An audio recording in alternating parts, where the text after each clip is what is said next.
Today we have gathered, and when we look upon the faces around us, we see that the cycles of life continue. We have been given a duty to live in balance and in harmony with each other and all living things. So let us bring our minds together as one as we give greetings and thanks to each other as people, that our minds may be as one.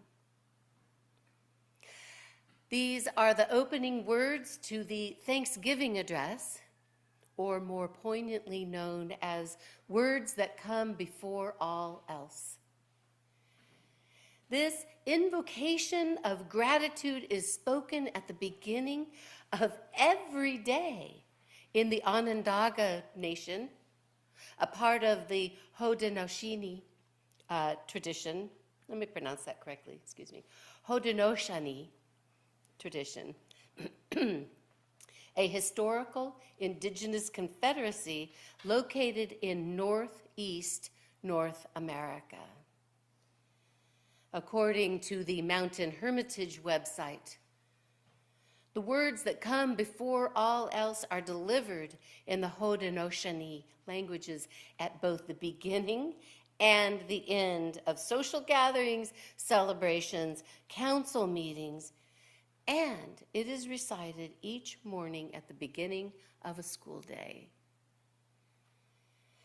In her celebrated book, Braiding Sweetgrass, Wall Kimmerer offers us this invocation in a chapter called Allegiance to Gratitude.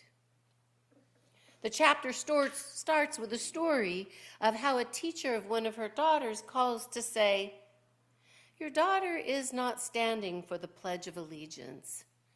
She's not being disruptive, but I thought you'd like to know." What ensues in this chapter is an exploration about what it means to be in allegiance to something.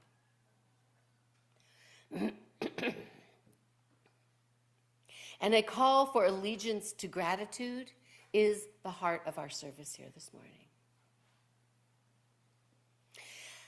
Before I go any further, I want it to be known that Wall Kimmerer was not only given permission to write about this words that come before all else, but was strongly encouraged to share this invocation by Onondaga elder and faith keeper Orrin Lyons.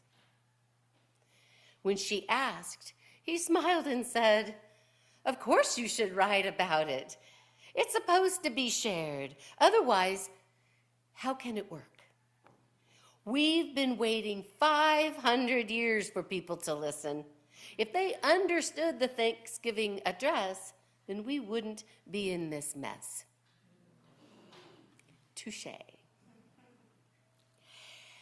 And so, in the spirit of many voices, this invocation will be shared by several people here in the sanctuary and several people on Zoom. The waters. We give thanks to all of the waters of the world for quenching our thirst, for providing strength and nurturing life for all beings. We know its power in many forms: waterfalls and rain, mist and streams, rivers and oceans, snow and ice. We are grateful that the waters are still here and meeting their responsibility to the rest of creation. Can we agree that water is important to our lives and bring our minds together as one to send greetings and thanks to the water? Now our minds are one. The fish. We turn our thoughts to all of the fish life in the water. They were instructed to cleanse and purify the water. They were instructed to cleanse They also give themselves to us as food. We are grateful that they continue to do their duties, and we send to the fish our greetings and our thanks. Now our minds are one.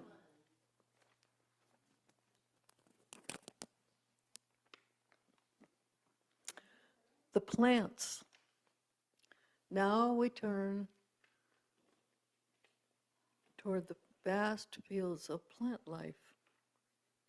As far as the eye can see, the plants grow, working many wonders.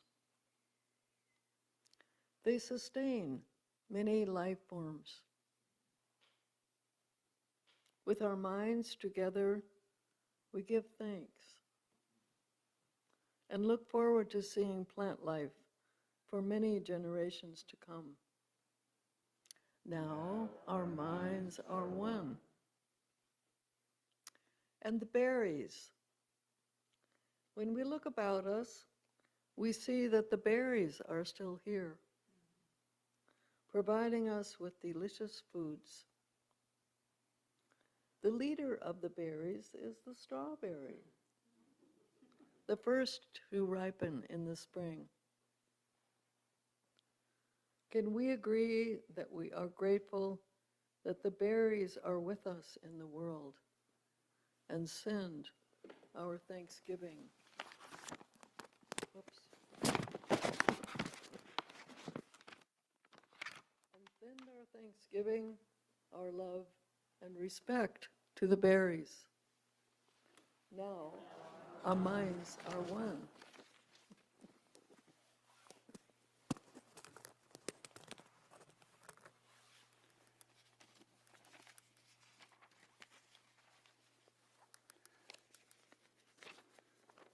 The food plants.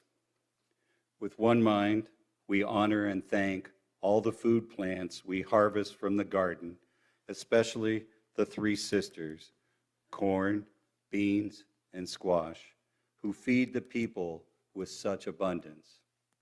Since the beginning of time, the grains, the vegetables, beans, and fruit have helped the people survive. Many other living things draw strength from them as well. We gather together in our minds all the plant foods and send them a greeting and thanks. Now our minds are one. The medicine herbs. Now we turn to the medicine herbs of the world. From the beginning, they were instructed to take away sickness. They were always waiting and ready to heal us. We are so happy that they are still among us, especially those few who remember how to use the plants for healing. With one mind, we send thanksgiving, love, and respect to the medicines and the keepers of the medicine. Now our lines are one. The trees.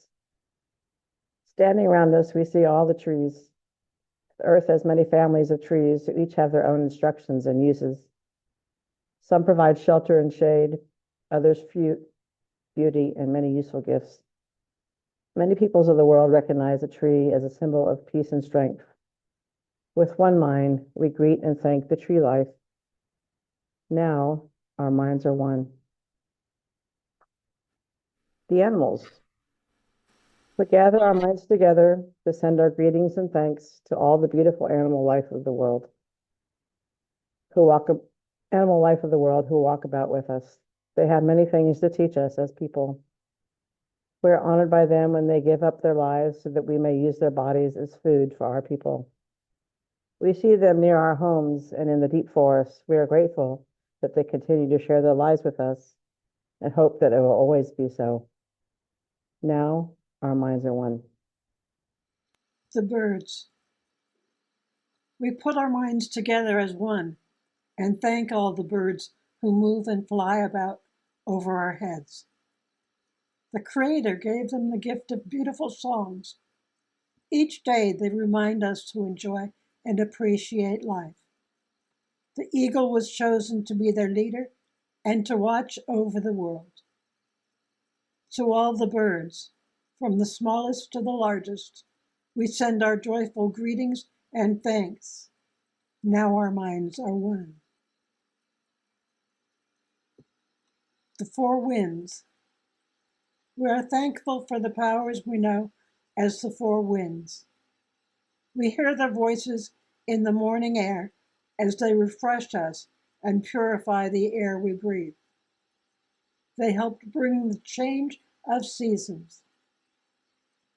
From the four directions they come, bringing us messages and giving us strength. With one mind, we send our greetings and thanks to the four winds. Now our minds are one. The Thunderers. Now we turn to the west, where our grandfathers, the thunder beings, live. With lightning and thundering voices, they bring with them the water that renews life. We bring our minds together as one to send greetings and thanks to our grandfathers, the Thunderers. Now our minds are one. The stars. We give thanks to the stars who are spread across the sky like jewelry. We see them at night, helping the moon to light the darkness and bringing dew to the gardens and growing things. When we travel at night, they guide us home. We send greetings and thanks to all the stars. Now our minds are one.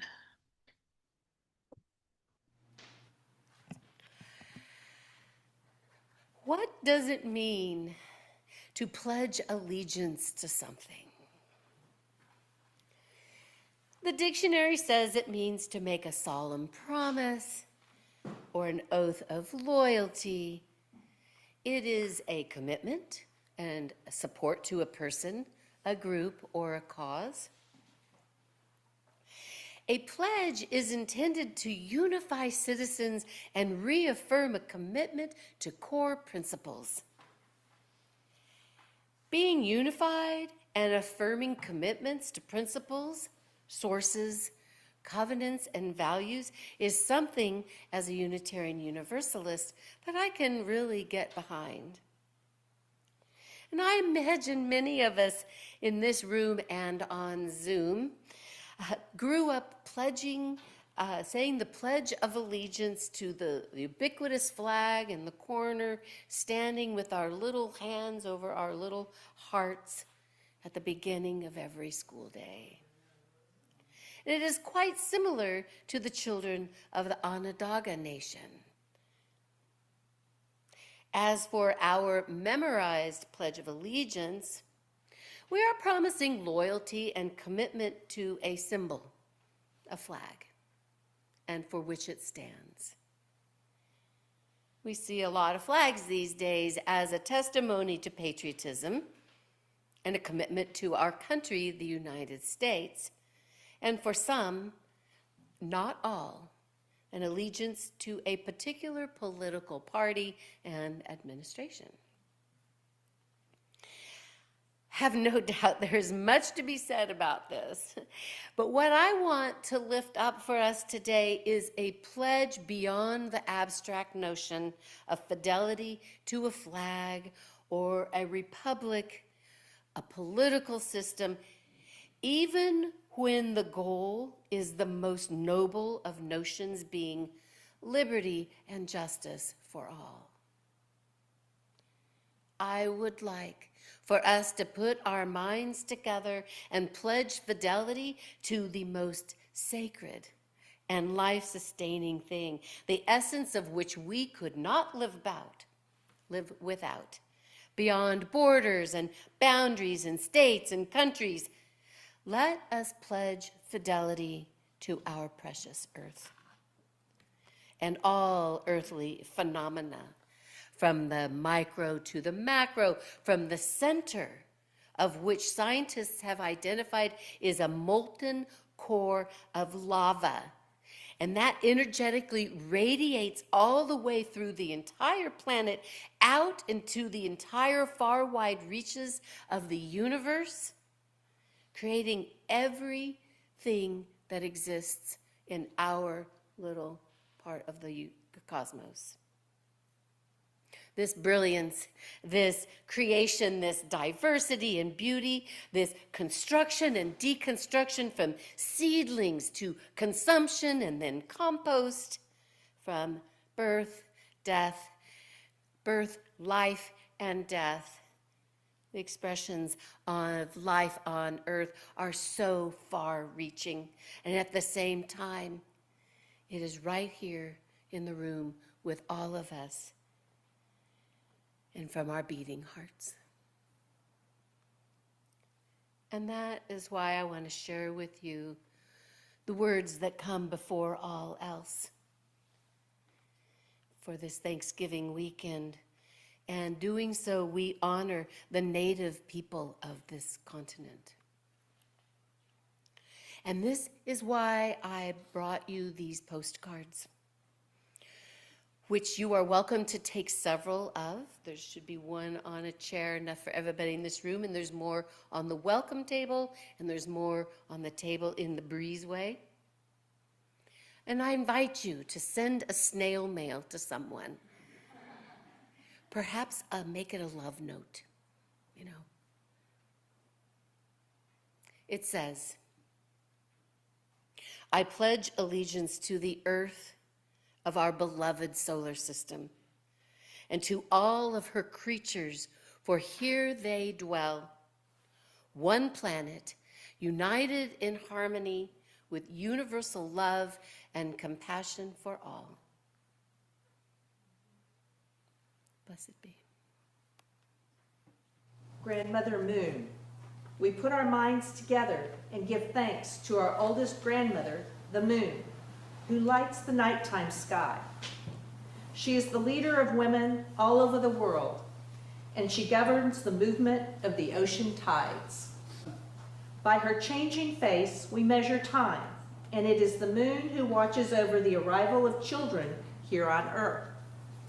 Let us gather our thanks for Grandmother Moon together in a pile, layer upon layer of gratitude, and then joyfully fling that pile of thanks high up into the night sky that she will know. With one mind, we send greetings and thanks to our grandmother, the moon. And Now our minds are one. The enlightened teachers. The enlightened teachers, we gather our minds to greet and thank the enlightened teachers who have come to help throughout the ages. When we forget to live in harmony, they remind us of the way we were instructed to live as people. With one mind, we send greetings and thanks to these caring teachers. Now our minds are one. The Creator. Now we turn our thoughts to the Creator, Great Spirit, and send greetings and thanks for all the gifts of creation. Everything we need to live a good life is here on Mother Earth. For all the love that is still around us, we gather our minds together as one and send our choicest words of greeting and thanks to the Creator. Now our minds are one.